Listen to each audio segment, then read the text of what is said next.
నందమూరి తారక రామారావు స్థాపించిన తెలుగుదేశం పార్టీలో మహానాడు ఒక పవిత్ర సంప్రదాయం. ఎన్టీఆర్ హయాంలో ఉద్యమ స్ఫూర్తిని ప్రతిబింబించిన ఈ వేదిక నారా చంద్రబాబు నాయుడు నాయకత్వంలో ఉమ్మడి ఆంధ్రప్రదేశ్లో ఆధునిక అభివృద్ధి వేదికగా మారింది. 2014లో రాష్ట్ర విభజన తర్వాత విభజిత ఆంధ్రప్రదేశ్లో మరింత ఎదురు దెబ్బల మధ్య సవాలు రాష్ట్రాన్ని నిర్మాణం చేసే బలమైన వేదికగా మార్చబడింది. రాజధాని కోల్పోయిన రాష్ట్రం, ఆర్థిక సవాళ్లు, పరిపాలన సమస్యలు, అభివృద్ధిపై ప్రజల్లో ఉన్న ఆందోళన వంటి క్లిష్ట పరిస్థితుల మధ్య తెలుగుదేశం పార్టీకి నాయకత్వం వహించిన నారా చంద్రబాబు నాయుడు కొత్త రాజకీయ ప్రయాణాన్ని ప్రారంభించారు. ఈ నేపథ్యంలోనే నిర్వహించిన మహానాడు సభలు కేవలం పార్టీ వార్షిక సమావేశాలుగా కాకుండా నవ్యాంధ్ర పునర్నిర్మాణ దిశగా సాగిన రాజకీయ కార్యాచరణ వేదికలుగా మారాయి.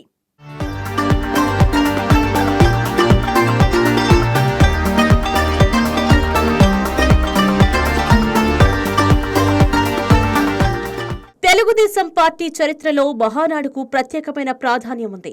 పార్టీ వ్యవస్థాపకుడు నందమూరి తారక రామారావు హయాంలో ఆత్మ గౌరవ వేదికగా ప్రారంభమైన మహానాడు అనంతరం నారా చంద్రబాబు నాయుడు నాయకత్వంలో కొత్త రూపు సంతరించుకుంది. ముఖ్యంగా ఉమ్మడి ఆంధ్రప్రదేశ్లో చంద్రబాబు హయాంలో నిర్వహించిన మహానాడు సభలు రాజకీయ వ్యూహాలకు, అభివృద్ధి అజెండాకు, పార్టీ పునర్వ్యవస్థీకరణకు కేంద్ర బిందువుగా మారాయి. 1995లో పార్టీ అధ్యక్షుడిగా, ముఖ్యమంత్రిగా బాధ్యతలు చేపట్టిన చంద్రబాబు మహానాడును ఎన్టీఆర్ ఉద్యమ ఉత్సాహం నుంచి ఆధునిక రాజకీయ వ్యూహాల వేదికగా మార్చారు. హైదరాబాద్లోని ఎల్బీ స్టేడియం వంటి ప్రదేశాల్లో జరిగిన మహానాడులు భారీ స్థాయిలో నిర్వహించారు. ఈ కాలంలో మహానాడు ప్రధాన థీమ్లు సన్ రైజ్ ఆంధ్రప్రదేశ్, ఐటీ విప్లవం, ఇన్ఫ్రాస్ట్రక్చర్ అభివృద్ధి. చంద్రబాబు ప్రసంగాలు డేటా ఆధారితంగా భవిష్యత్తు దృష్టిలో ఉండేవి.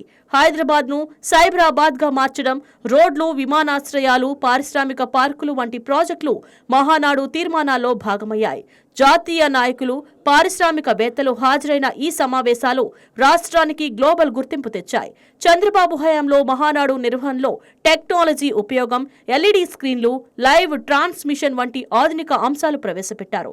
యువతను ఆకర్షించే వర్క్షాప్లు, పాలసీ డాక్యుమెంట్ల విడుదల ఈ కాలం మహానాడులో ప్రత్యేకత. 1999, 2004 ఎన్నికల ముందు జరిగిన మహానాడులు ఎన్డీఏ కూటమిని బలోపేతం చేశాయి.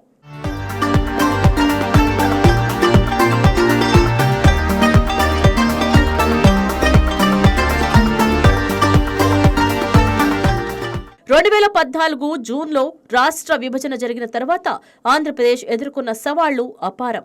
రాజధాని లేకుండా సంస్థలు కోల్పోయి ఆర్థిక సంక్షోభంలో కూరుకుపోయిన రాష్ట్రానికి చంద్రబాబు మళ్లీ ముఖ్యమంత్రి అయ్యారు. ఈ కాలంలో మహానాడు నవ్యాంధ్ర పునర్నిర్మాణ ఉద్యమంగా మారింది. 2014 తర్వాతి మహానాడులు విజయవాడ, అమరావతి ప్రాంతాల్లో జరిగాయి. అమరావతి రాజధాని నిర్మాణం, ల్యాండ్ పూలింగ్, పోలవరం ప్రాజెక్టు, రోడ్లు, పోర్ట్లు వంటి అంశాలు మహానాడు చర్చలో ప్రాధాన్యత సాధించాయి. చంద్రబాబు ప్రసంగాలు ప్రతి సవాలు ఒక అవకాశం అనే సందేశంతో ఉండేవి. కార్యకర్తలను ఉత్తేజపరచడం, కేంద్రం నుంచి స్పెషల్ ప్యాకేజ్ డిమాండ్ చేయడం ఈ కాలపు మహానాడుల ముఖ్య లక్ష్యాలు. 2015, 2018 మధ్య జరిగిన మహానాడులు తీవ్రమైన రాజకీయ సంక్షోభం మధ్య జరిగాయి. రాష్ట్ర విభజన హామీలు అమలు, ఉద్యోగుల సమస్యలు, రైతుల కష్టాలు మహానాడు తీర్మానాల్లో ప్రతిబింబించాయి. చంద్రబాబు నాయకత్వంలో మహానాడు రాష్ట్ర స్వాభిమానాన్ని కాపాడే వేదికగా మారింది. నారా లోకేష్ వంటి యువ నాయకులు ఈ కాలంలో మహానాడులో కీలక పాత్రలు పోషించారు.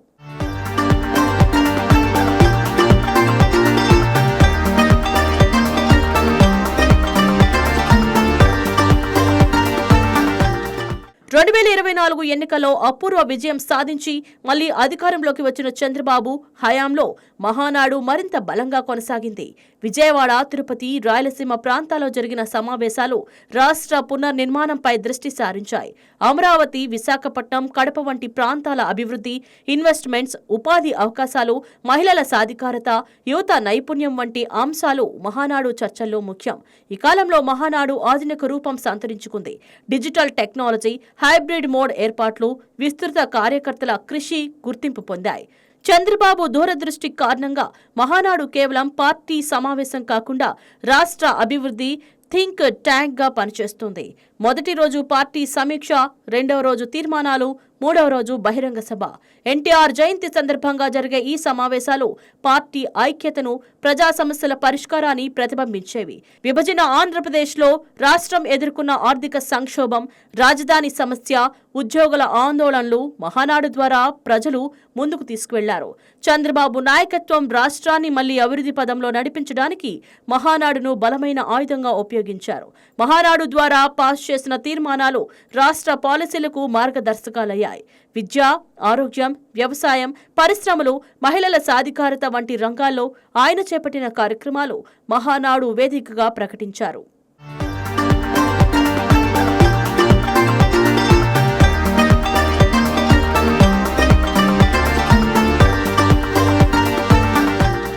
ఉమ్మడి ఆంధ్రప్రదేశ్ నుంచి విభజిత ఆంధ్రప్రదేశ్ వరకు చంద్రబాబు హయాంలో మహానాడు ఒక చరిత్ర. ఎన్టీఆర్ స్ఫూర్తిని కొనసాగిస్తూ కాలానికి అనుగుణంగా ఆధునికతను జోడించడం ఆయన విజయం. సవాళ్ల మధ్య కూడా తెలుగు జాతి స్వాభిమానాన్ని, అభివృద్ధి స్వప్నాన్ని కాపాడిన ఈ మహానాడు తరతరాలు గుర్తుండిపోయేలా ఉంది. చంద్రబాబు నాయకత్వంలో మహానాడు తెలుగు రాజకీయాలను ఉద్యమం నుంచి అభివృద్ధి ఆధారిత రాజకీయాల వైపు మళ్లించింది. ఇది కేవలం పార్టీ సమావేశం కాదు, తెలుగు జాతి ఆత్మగౌరవం మరియు భవిష్యత్తు దిశను నిర్ణయించే చారిత్రక వేదిక.